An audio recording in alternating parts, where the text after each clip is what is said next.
Hello friends, economic holic JBJ family में आपका most welcome है। आई होप आप सब हैप्पी और हेल्दी होंगे। लास्ट लेक्चर में हमने इनडिफरेंस कर्व एनालिसिस स्टार्ट किया था, जिसकी हमने अजम्पशंस देख ली थी। फिर उसके बाद में इनडिफरेंस मैप कर लिया था, diminishing marginal rate of substitution है वो भी कर लिया था। अब हम आगे करेंगे प्रॉपर्टीज ऑफ इनडिफरेंस कर्व। जैसे कि इनडिफरेंस कर्व क्या, एक ऐसा कर्व होता है जो रिप्रेजेंट करता है all combination of two goods that gives the same satisfaction to the consumer. अब जो कंज्यूमर को क्या है कि सेम सेटिस्फेक्शन मिल रही है उन कॉम्बिनेशन से, इसी वजह से कंज्यूमर के लिए कॉम्बिनेशन होते हैं वो उनको इक्वली प्रेफर करता है। अब इसकी फर्स्ट प्रॉपर्टीज क्या है कि indifference curve slopes downward to the right. अब इस क्या है कि इसमें कि जो इनडिफरेंस कर्व की स्लोप है वो डाउनवर्ड टू द राइट होती है। अब ये होता है कि डाउनवर्ड टू द राइट होती क्यों है, इसका रीज़न क्या है कि जो इनडिफरेंस कर्व में क्या है कि जो कंज्यूमर है वो एक्स की एक एक्स्ट्रा यूनिट के लिए उसे वाई की कुछ एक यूनिट का सेक्रीफाइस करना पड़ता है। तभी क्या है कि और इसमें क्या है कि जो सेक्रीफाइस करेगा तभी उसकी शेप क्या है वो नेगेटिव में आएगी और कैसे जाएगी डाउनवर्ड टू द राइट जाती है। जैसे कि हम डायग्राम में देख सकते हैं कि एक्स गुड है वाई गुड है। यहाँ पे क्या है, कंज्यूमर एक एक्स्ट्रा यूनिट के लिए वाई की कुछ ना कुछ उसको सेक्रीफाइस करनी पड़ती है। तो इसी वजह से क्या इसकी जो स्लोप होती है वो डाउनवर्ड टू द राइट होती है। अब बात आती है कि अगर इनडिफरेंस कर्व क्या उसकी स्लोप डाउनवर्ड ना होकर किसी अदर शेप में हो तब क्या हो। जैसे फर्स्ट में क्या है कि इसमें हॉरिजॉन्टल दिखा रखी है, फिर उसमें क्या है कि फर्स्ट हॉरिजॉन्टल है, हॉरिजॉन्टल में क्या है यहाँ पे क्या है कि इसमें क्या वाई जो कमोडिटी होती है वो तो फिक्स्ड रहती है, एक्स की कमोडिटी क्या है कंज्यूमर धीरे धीरे इंक्रीज कर रहा है। इसी तरह अगर वर्टिकल में दिखा रखी है, वर्टिकल में क्या है यहाँ जो एक्स की कमोडिटी होती है वो तो फिक्स्ड रहती है और वाई की कमोडिटी क्या है वो तो इंक्रीज हो रही है। और इसी तरह अगर हम थर्ड डायग्राम में देखते हैं यहाँ पे क्या है कि एक्स और वाई दोनों की क्या है कमोडिटी इंक्रीज हो रही है। अब क्या है कि इनडिफरेंस कर्व में क्या होता है कि एक एक्स्ट्रा यूनिट के लिए उसको जो दूसरी गुड होती है उसको सेक्रीफाइस करना पड़ता है। लेकिन इन तीनों डायग्राम में क्या है कंज्यूमर ना तो कुछ सेक्रीफाइस कर रहा है बल्कि क्या है वो कुछ ना कुछ गेन कर रहा है। इसमें क्या जैसे फर्स्ट वाली में क्या है कि वो एक्स की ज़्यादा यूनिट ले रहा है लेकिन वाई की सेम रहते हैं। इसी तरह सेकंड में क्या है कि उसके पास क्या है कि एक्स की फिक्स रहती है और वाई की क्या है उसको ज़्यादा मिल रही है। और थर्ड वाले में तो वो दोनों गुड्स ले रहा है, तो यहाँ पे सेक्रीफाइस तो कुछ कर ही नहीं रहा है। तो क्या जो इनडिफरेंस करेगी जो प्रॉपर्टी है तो उसको क्या एक तरीके से वॉयलेट कर रहा है। और इसी वायलेशन की वजह से क्या है कि ये जो तीनों शेप होती है इनडिफरेंस कर्व की नहीं हो सकती। इनडिफरेंस की क्या होती है स्लोप होती है वो डाउनवर्ड टू द राइट होती है। तो आपको आई होप क्लियर हो गया। अब इसमें सेकंड प्रॉपर्टी क्या कि indifference curve are the convex to the origin. अब हमने कल देखा था कि कन्वेक्स क्यों होता है। कन्वेक्स का रीज़न क्या है कि जो मार्जिनल रेट ऑफ सब्स्टिट्यूशन है वो डिमिनिश होनी चाहिए। कि उसमें क्या है कंज्यूमर एक्स की एक एक्स्ट्रा यूनिट के लिए स्टार्टिंग में क्या करता है वाई की ज़्यादा यूनिट को सेक्रीफाइस करेगा, फिर नेक्स्ट और एक्स की एक एक्स्ट्रा यूनिट के लिए क्या करेगा वो थोड़ी वाई की थोड़ी और कम यूनिट को सेक्रीफाइस करेगा, फिर अगर उसको और भी एक्स की चाहिए तो उसके लिए वो थोड़ी और सेक्रीफाइस करती है। यहाँ पे क्या है जो रेट ऑफ सब्स्टिट्यूशन होती है वो डिमिनिश हो रही है। स्टार्टिंग में ज़्यादा होती है, जैसे मान के चलते स्टार्टिंग में 5 होती है, फिर 4 होती है, फिर 3 होती है, फिर 2 होती है, फिर 1 होती है। तो इसी वजह से क्या है कि जो उसकी जो क्या है जो इनडिफरेंस कर्व होता है वो कन्वेक्स टू द ओरिजिन होता है। अब क्या इस डायग्राम में शो हो रहा है कि इसमें क्या है कन्वेक्स टू द ओरिजिन है कि यहाँ पे क्या है स्टार्टिंग में कि जो कंज्यूमर है वो एक्स की एक्स्ट्रा यूनिट के लिए वाई की क्या है कि ज़्यादा यूनिट स्टार्टिंग में सेक्रीफाइस करता है, फिर थोड़ी और कम करता है, फिर थोड़ी और करता है। अब हम कुछ दो अलग शेप भी देख लेते हैं जिसमें क्या है कि जो मार्जिनल रेट सब्स्टिट्यूशन है वो अगर बाई चांस कम होने की बजाय बढ़ रही हो तब उसकी शेप क्या होती है। अब इसमें क्या है फर्स्ट वाले डायग्राम में देखते हैं, यहाँ पे क्या है कि जो इसकी शेप होती है वो कन्वेक्स टू द ओरिजिन नहीं होकर कॉनकेव टू द ओरिजिन होती है। कॉनकेव कैसे बनती है, जब रेट ऑफ सब्स्टिट्यूशन होती है वो घटने की बजाय बढ़ रहा हो।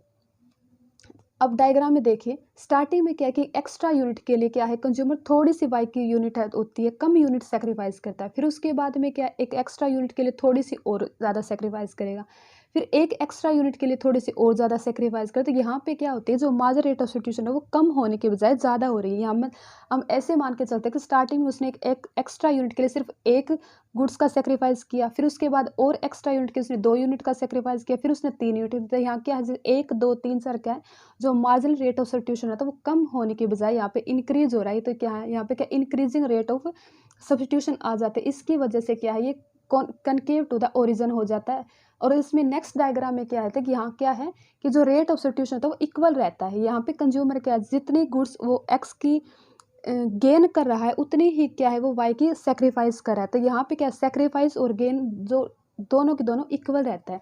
तो इसमें क्या जितनी क्या है कि जितना चेंज एक्स गुड्स में हो रहा है उतना ही चेंज वाई गुड्स में हो रहा है, जितनी एक्स गुड्स इंक्रीज हो रहे हैं उतनी ही वाई गुड्स क्या डिक्रीज होती है। इसकी वजह से क्या है कि जो रेट ऑफ सब्स्टिट्यूशन होती है वो कांस्टेंट रहती है यहाँ पे।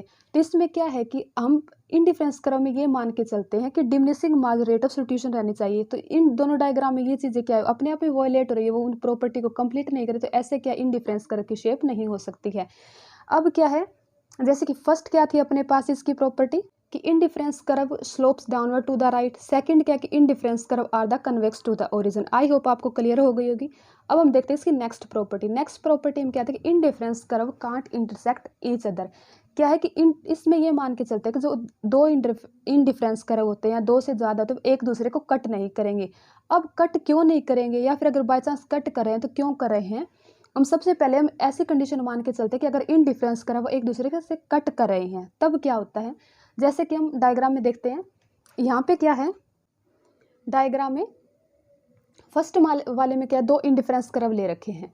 तो जो एक इंडिफरेंस कर्व फर्स्ट वाला, उस पे क्या एक कॉम्बिनेशन है, फिर उसके बाद में एक सेकंड जो इंडिफरेंस कर्व ले रखा है उस पे बी कॉम्बिनेशन है, और इन दोनों के बीच में जहाँ ये दोनों एक दूसरे को इंटरसेक्ट करे वहाँ पे एक सी कॉम्बिनेशन ले रखा है।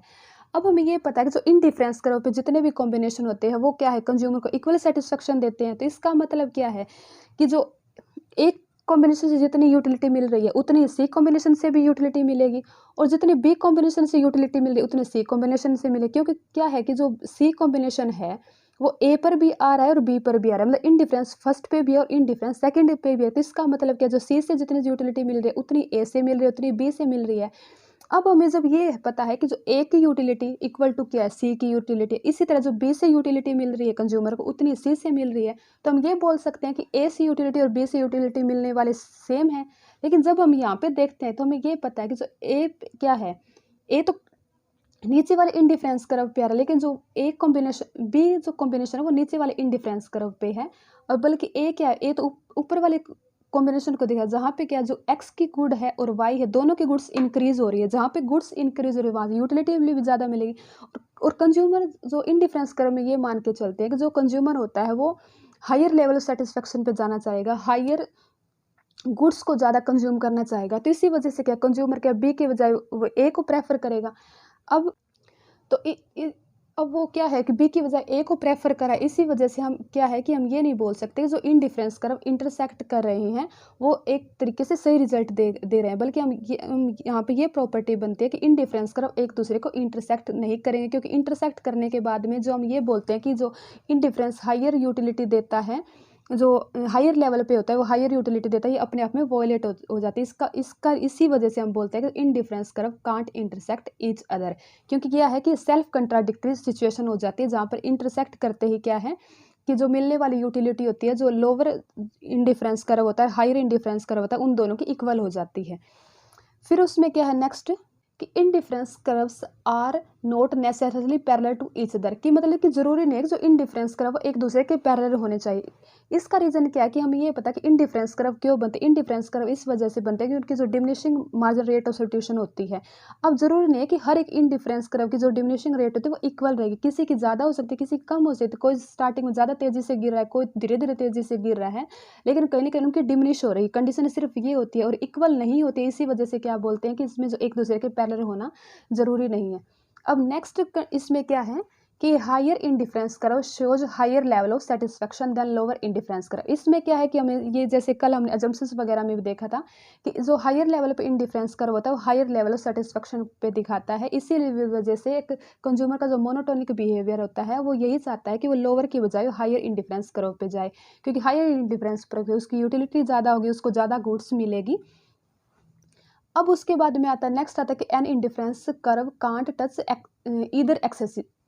तो इसमें क्या है कि वो किसी भी एक्स एक्सिस को टच नहीं करेगा। अब इसमें क्या है, जैसे हम डायग्राम में देख लेते हैं स्टार्टिंग में कि इसमें क्या है कि अगर वो किसी भी एक्स एक्सिस को टच करा है, जैसे कि डायग्राम में अगर मान के चलते हैं एम पॉइंट पे लेके चलते हैं, जो इंडिफरेंस फर्स्ट वाला है इस पे क्या एम पॉइंट पे क्या है, ये सिर्फ एक्स गुड है सिर्फ उसको कंज्यूम करा है, वाई की तो वो 0 यूनिट कंज्यूम करा है। इसी तरह क्या है जो एल पॉइंट पे है वो सिर्फ वाई गुड्स को कंज्यूम करा है, एक्स के कोई भी यूनिट कंज्यूम नहीं करा। लेकिन इंडिफरेंस कर्व की प्रॉपर्टी क्या होती है, इंडिफरेंस कर्व किसके, वो दो गुड्स को बताता है और उसमें जो दो गुड्स होते हैं वो उनको ना एक तरीके से उनको कंबाइन यूज़ करना चाहिए, उनको कॉम्बिनेशन होना चाहिए। ये नहीं सिर्फ एक गुड्स का कंज्यूम करे दूसरी गुड्स को एक तरीके से इग्नोर ही कर दिया, फिर उसकी 0 यूनिट कंज्यूम करे। तो इसमें क्या है कि उसकी जो प्रॉपर्टी होती है कि जो कंज्यूमर है वो दो गुड्स के बारे में इसमें अपनी लेवल ऑफ जो सेटिस्फेक्शन होता है उसको चेक कर सकता है। इंडिफरेंस कर्व बताता है दो गुड्स के डिफरेंट डिफरेंट कॉम्बिनेशन पे जिससे मिलने वाले जो यूटिलिटी होती है कंज्यूमर के लिए वो इक्वल रहती है।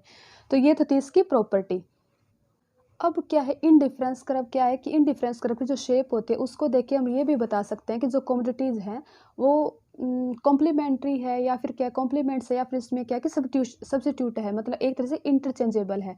जैसे कि हम डायग्राम में देखते हैं कि डायग्राम क्या है, कमोडिटी एक्स ले रखी, कमोडिटी वाई ले रखी। यहाँ पे क्या है कि जो इनडिफरेंस कर्व वो स्ट्रेट लाइन है। स्ट्रेट लाइन का मतलब कि जो कमोडिटी होती है वो परफेक्टली सब्स्टिट्यूट है, एक गुड्स को दूसरे गुड्स के लिए सब्स्टिट्यूट किया जा सकता है। यहाँ पे क्या है, जितनी वो एक्स की यूनिट गेन करेगा उतनी उसके वाई को क्या है उसको सेक्रीफाइस करना पड़ेगा। तो इस शेप को देख के हम बता सकते हैं कि गुड्स क्या है सब्स्टिट्यूट होती है, एक गुड्स को गेन करने के लिए हम दूसरी गुड्स को कंप्लीट तरीके से सेक्रीफाइस कर सकते हैं। अगर इस तरह गुड्स कॉम्प्लीमेंट्री हो तब क्या है, कॉम्प्लीमेंट्री गुड्स क्या होते हैं जो एक कॉम्बिनेशन में यूज होती है, जिसको हम अगर जिस दोनों गुड्स को मिलाकर हम एक साथ यूज़ करते हैं वो कॉम्प्लीमेंट्री गुड्स आ जाती है। जैसे इसमें एग्जांपल ले रखा है कि क्वांटिटी ऑफ राइट शूज़ ले रखी है और क्वांटिटी ऑफ लेफ्ट शूज़ ले रखी है। अब इसमें ये पता है कि हम ये तो है नहीं कि हम सिर्फ एक पैर में जूता पहन के चलेंगे। अब हम क्या है कि उन शूज़ को यूज़ करने के लिए हम दोनों पैरों में जूता पहनेंगे। इस वजह से क्या है कि इसमें क्या है जो दोनों गुड्स है, जब हम एक जो राइट शूज़ को खरीदेंगे तो उसके साथ हम लेफ्ट शूज़ को भी कंज्यूम करेंगे, एक तरीके से परचेज करेंगे। तो इसमें क्या है कि दोनों गुड्स के जब हम इकट्ठा यूज़ करते हैं तो उनकी जो इनडिफरेंस करा तो एल शेप में आता है, क्योंकि जैसे जैसे हम उसका ज़्यादा कंजप्शन बढ़ाएंगे तो क्या एक लेवल पे कंबाइन होंगी। तो इसमें क्या जैसे डायग्राम में क्या है कि जितनी जो क्वांटिटी होती है हम राइट जो शूज़ है उसकी लेंगे उतनी क्वांटिटी हम लेफ्ट शूज़ की लेंगे। इसी वजह से जो इनडिफरेंस करा वो एल शेप का होता है। तो ये तो था आज का प्रॉपर्टीज ऑफ इनडिफरेंस कर्व। कल हम देखते हैं प्राइस लाइन और बजट लाइन। तब तक अगर आपको वीडियो अच्छी लगी है तो लाइक करें, नहीं लगी तो डिसलाइक करें, अपना फीडबैक ज़रूर दें। तब तक हैप्पी रहिए, हेल्दी रहिए। वीडियो वॉच करने के लिए थैंक यू सो मच।